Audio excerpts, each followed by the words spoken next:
Hello, and welcome to another episode of Spirit Call Out, where I bring the messages of spirit and non physical beings of all forms to you.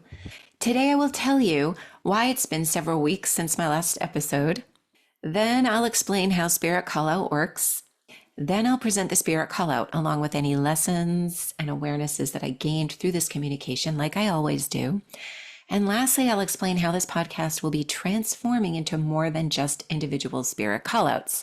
Now, this happened because of something that I call a self-soul experiment that I did, and that's why I was gone and traveling out of the country, meaning out of the United States of America. And I did something which I will explain to you in another episode, and how this is soul changing. I sort of just did this myself. I thought of it myself. I named it a self-soul experiment because when I was done doing it, I feel that's how I changed. I changed on a soul level. And because of that, a lot of things in my life had to reorganize. And one of them was the quality and content of what comes through this podcast. And that the spirit callouts that I have been giving you up to this point have been prepping me and calibrating me to offer more important information for more masses on a more general level that will be mixed in with the information of individual callouts that we're already doing. But I'll explain more about the self-soul experiment in another podcast. But I do plan to relaunch this podcast through a popular online radio podcast station in the very near future, and I will alert you to that transition as it happens. In the case that this is your first time listening, and even if it isn't, the way this works, Spirit Call Out, is that I am contacted by spirits and other beings, usually early in the mornings, right upon waking. I keep a log of these beings and what the purpose of their contact is. I present to you the ones who want to reach out to their still living in body loved ones, or you, through me. These spirits or other dimensional beings ask me to do this. They ask me to call out their messages. They specifically ask me to do it this way. They do it this way, I believe, because as very light vibrational beings existing in the spirit form, they have the ability to see vibrationally as well, which means they can see through dimensions. Thus, they can see the vibrational path of least resistance to the fulfillment of their messages to their loved ones who are still in physical body. The beings who are presented here are the ones who perceive me as that path of least resistance.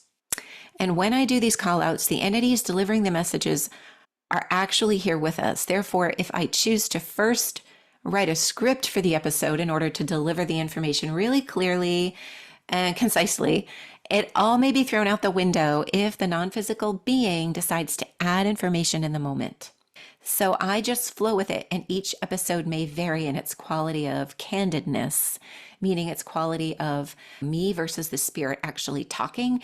Subsequently, the way I talk might change mid-stride, so be prepared for me to talk as if I'm the entity itself, and then switch back to Dr. Sean Marie Higgins talking about the entity giving the message. So I may switch back and forth between those two persons, so to speak, the two personalities.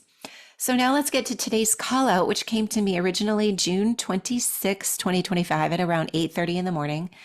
I received a visual at first, which I'll describe, and then I'll explain to you some more specifics about it.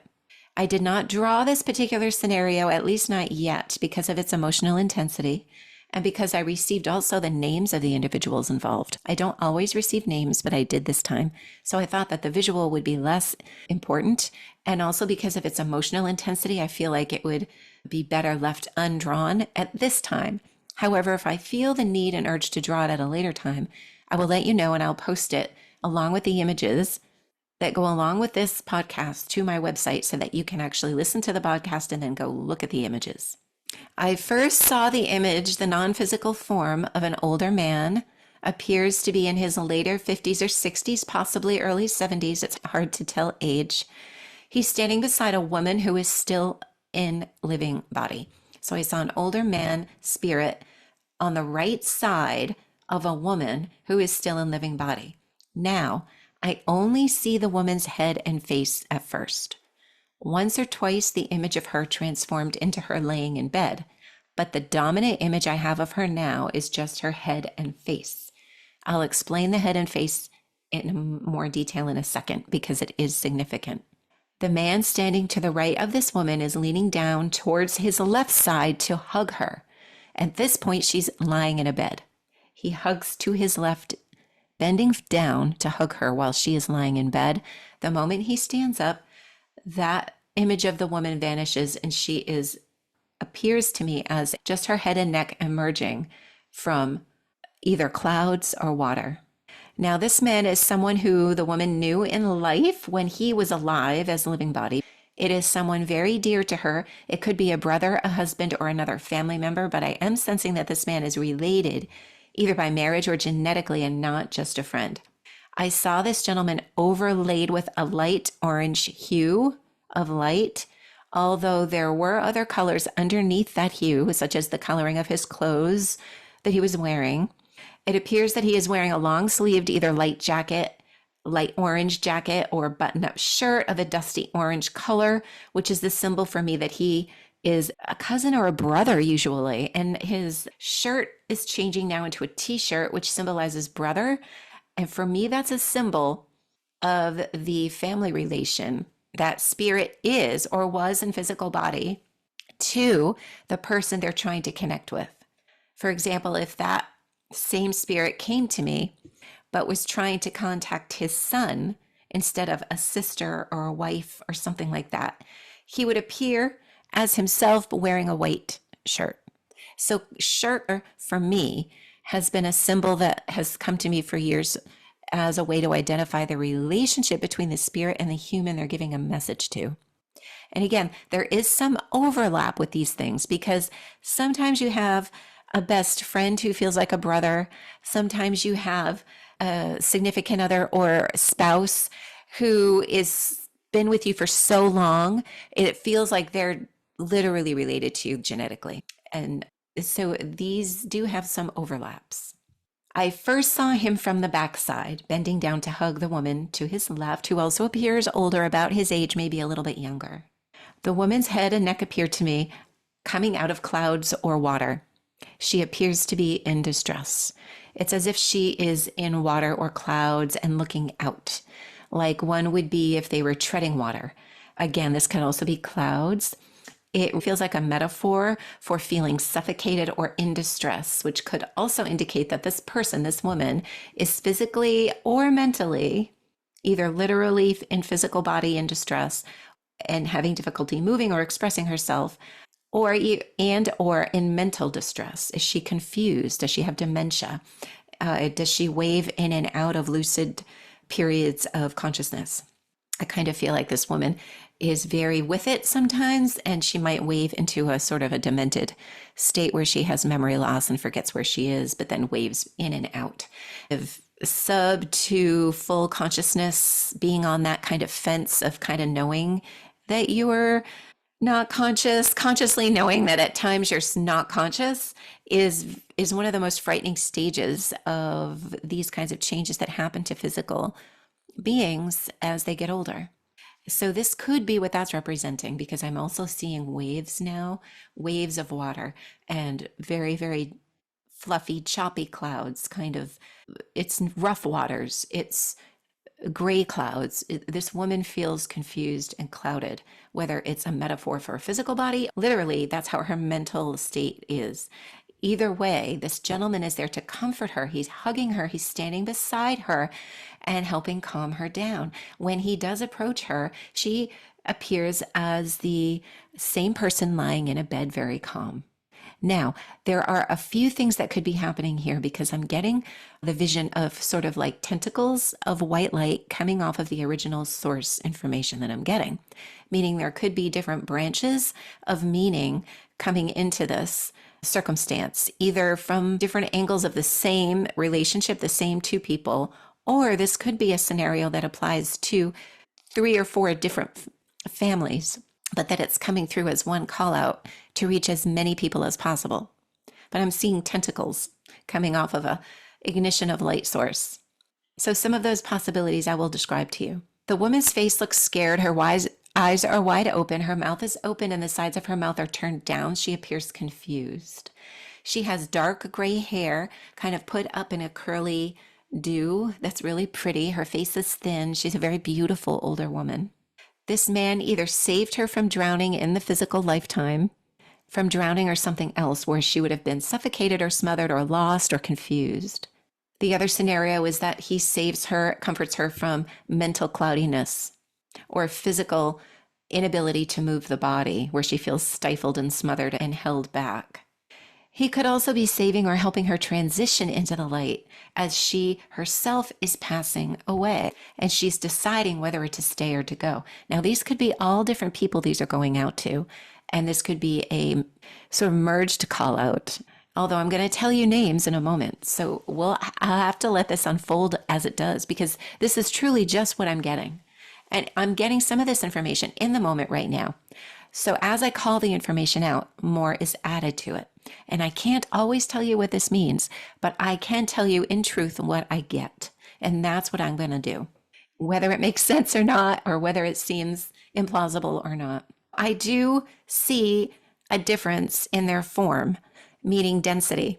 And that's one of the lessons that I'm called to attention to with this communication.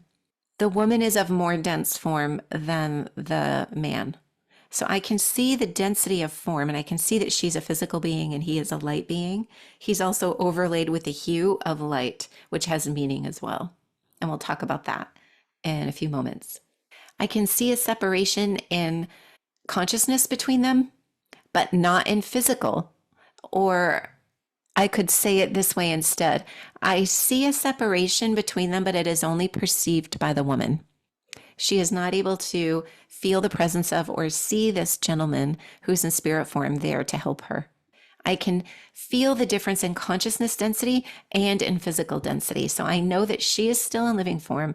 He is in spirit form.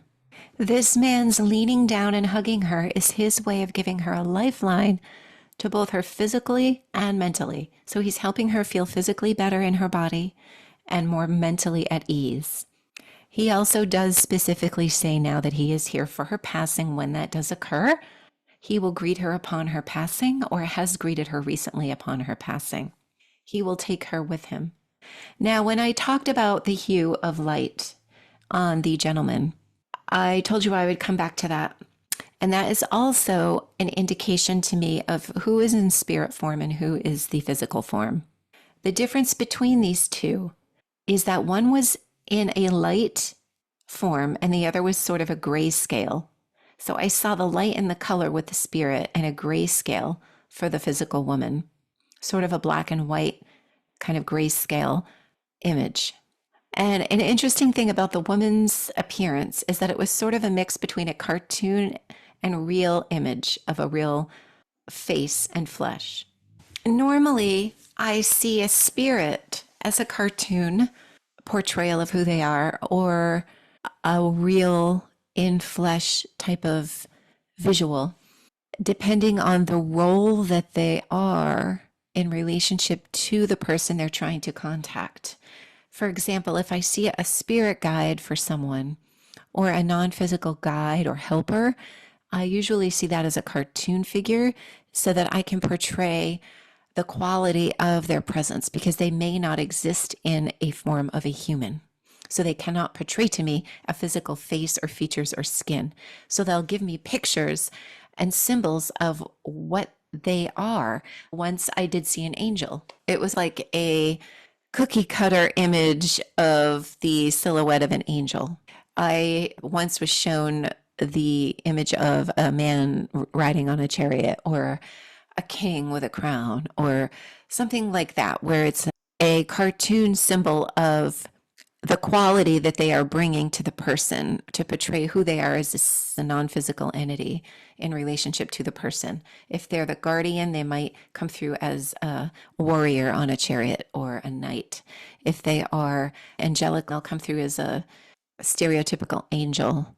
In this case, it was the living embodied human that I saw in a mix between a cartoon and real person form. And this mix also represents the merging of two consciousnesses, like she's in and out of consciousness, or in and out of lucidity, or in and out of awareness and memory. So it's almost like she's confused. It's confusion. And that's what I get from this whole scenario and the image of her face being really scared.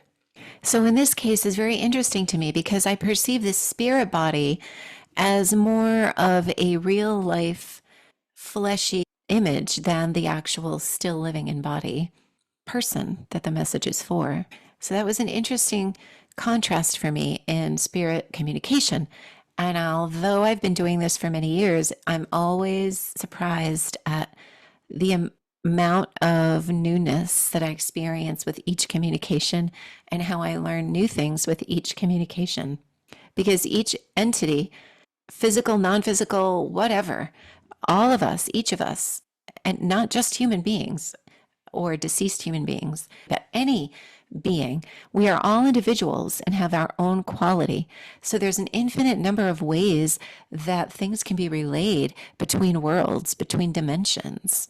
And that's one of the things that's so exciting about this. It's I never really know what I'm going to see or perceive or understand. Now I'm going to give you the names that I received. So the man spirit's name is Harry Harold Howard. He has an H name.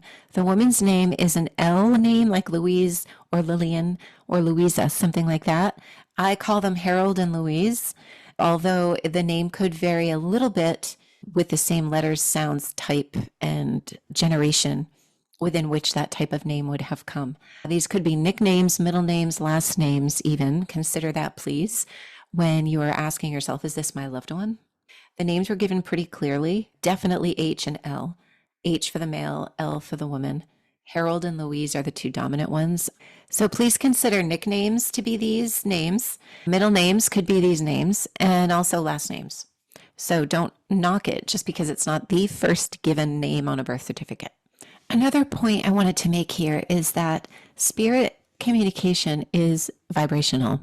Spirit sends out information via a vibration or a frequency, and we each could receive that information differently. As physical beings, our sensory systems like hearing, sight, taste, smell, touch, and even intuition are all separated by physical tissue. So we have less continuity between sensory perception. When we hear something, we know we hear it. When we see something, we know we see it. But what's in between hearing and sight? Where's the continuity between those? They actually do connect continuously on some level. And that's where the peripheral sort of ambiguous kind of understanding and intuition between sight and hearing actually is filled in when you communicate with spirit. These continuums are gapped when we densify our body, when our bodies are densified as material, solid living objects that sort of are dense. Our ability to perceive things is also heavy and densified. So we perceive less because we would want to be able to hold those perceptions to the physical environment within which we would have the most chance of survival. So if we were always walking around perceiving spirit when we were driving to work or at work, or in my case, seeing patients and ordering imaging and all of these things that we do as physical beings, we would kind of fall apart on a physical plane. In order to get through our day-to-day tasks and requirements and requests and responsibilities, at least in the social culture that we've created for ourselves, which I don't agree with, by the way, but that's what we've created for ourselves. So in this social culture that we've created for ourselves, we actually have to separate our consciousness and we have to separate our perceptions of our various sensory systems. Otherwise, we would be overloaded with information that would not serve us at the level of physical boundary to which we must adhere in order to fulfill our social standards of daily life. This doesn't have to be the case. If we were more free individuals and lived a more natural life, naturally, our biology would change according to that. And then what changes also according to our biology is the technology we create from our minds and consciousness, because body, mind, and spirit all balance together. So once we return back to nature, our body changes, our genetics change, our molecular structure changes. Thus, our atomic and subatomic structure changes. And then beyond that, on even a smaller level, changes. And that taps us into another whole entire universe, expansion of space, where we actually access ways to create technology that is in line with the biological structure that we are living as. So we do not have to separate our sensory systems as grounded and densified separate functions through a physical body. We are able to live our lives in a more natural and free way, which would also free up our ability to perceive things and sense things. However, here we are. So let's work with where we are, and just understanding that there's more is the first step in opening, because as I mentioned, body, mind, spirit balance together. So if we change the consciousness, we change the body. Just being aware of the infinite possibility that we have gives us the potential to change into that opening and perception around us. And that will happen to each one of us on an individual level first, which is what's happening in the world, which is why the podcast is changing to a different quality of information that will eventually be given by my high guides through me. Our world is changing because our consciousness is tipping to a scale where we need to be on board with the fact that we are actually biologically and genetically becoming lighter in form. That's a biological, physical change, that we are lightening in molecular structure. And as that changes, our consciousness will change with it. So we will find more and more people becoming mediums. They will feel that their calling is to connect with spirit or heal through energy or sound or light or some other kind of vibrational frequency, another spectrum of frequency other than the physical frequency of materialistic density. There are spectrums that are much lighter through which we can actualize our physical existence. We don't have to actualize physical existence through physical means. We can blend them all together and use color to heal a physical body. We can use light, we can use sound, we can use thought, we can use intention. We can create our own way of healing, because everything is intention and purpose. And it really should be each one's quality, even if they follow a template of learning a healing modality.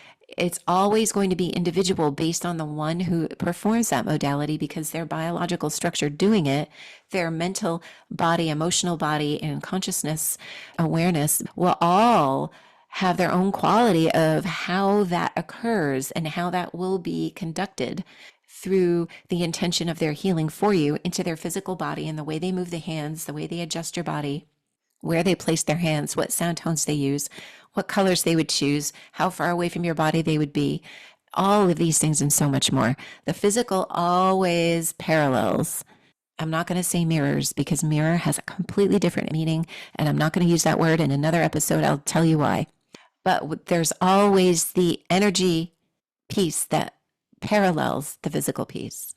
It's all together. It's all balanced together. It's a reciprocal tension system where body, mind, and spirit will always balance. The only thing that will change will be their geometry that they create as the tripod that is formed between them as a geometrical shape and meaning of the power of three that has become them, if that makes any sense whatsoever. And now I'm kind of getting my high guides talking through me over the last few minutes, as you can feel the quality of change and understand a different quality of information that I'm spreading to you here, but it all kind of came through the call out. So for these particular entities, Harold and Louise, we want to thank them for opening this doorway for my higher guides to come through this particular episode. Now I've completely lost track of my notes because my guides were coming through me to give you this information. And that's what I mean by, as soon as I plan something, the universe laughs and says, guess what? We're going to have guides coming through giving information that you don't even know yet. And we're going to have them say it through you. And so that will be today's message. And this opens up the subject matter I will be talking about quite often with my guides, called biological mediumship, where mediumship, or communicating with different forms of being, different densities of being with the spirit worlds, with interdimensional worlds of all non physical beings and other physical beings can be done by everyone. And not only that, it's actually biological. It's in our biology that we do it. We can access that skill through our physical bodies by being very literal. We can use a stepwise fashion to get into smaller and smaller and finer, molecular than atomic than subatomic particles that make up our body that take us into a world that is infinite. And from there, we access the same things that we have for such a long time believed were outside of our bodies. I want to see what's out there in the spirit world. But I'm telling you, it all exists within us. The whole universe exists within the nucleus of each atom that makes us up. We need only to go within what we already have and walk around with every single second of every moment of every day, of every year, a decade of our lives. We already have everything we need to have everything we want.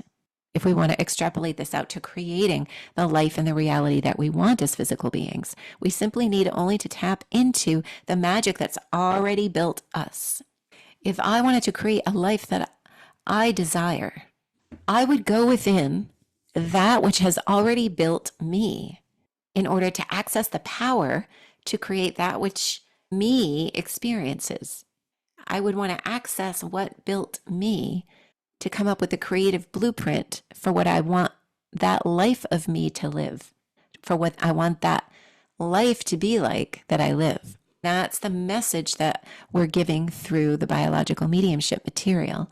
And you'll see that it waves in and out of other material that the spirits will, or my high guides will bring forth. With the next episode, I would like to introduce a collective entity that's been channeling through me now for probably a couple of years.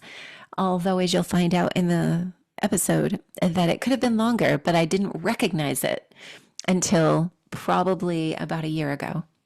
And also a guide who's been talking and working through me as far as I've been conscious of, probably earlier. From what he's telling me now, he's been working with me since my birth and be a little bit before my birth into this physical form of this lifetime. But my awareness of it came about 15 to 16 years ago. And he is finally going to reveal himself and share much of the information that we have written about over the last 15 years.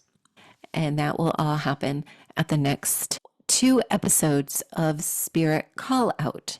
And I may change the name of this podcast as directed by the high guides. And I will let you know as we go. This is a flow, so we're going to flow with it. So I hope you enjoyed this call out. I didn't get to say everything I wanted about the symbolism of the exact spiritual communication I had with Harold and Louise.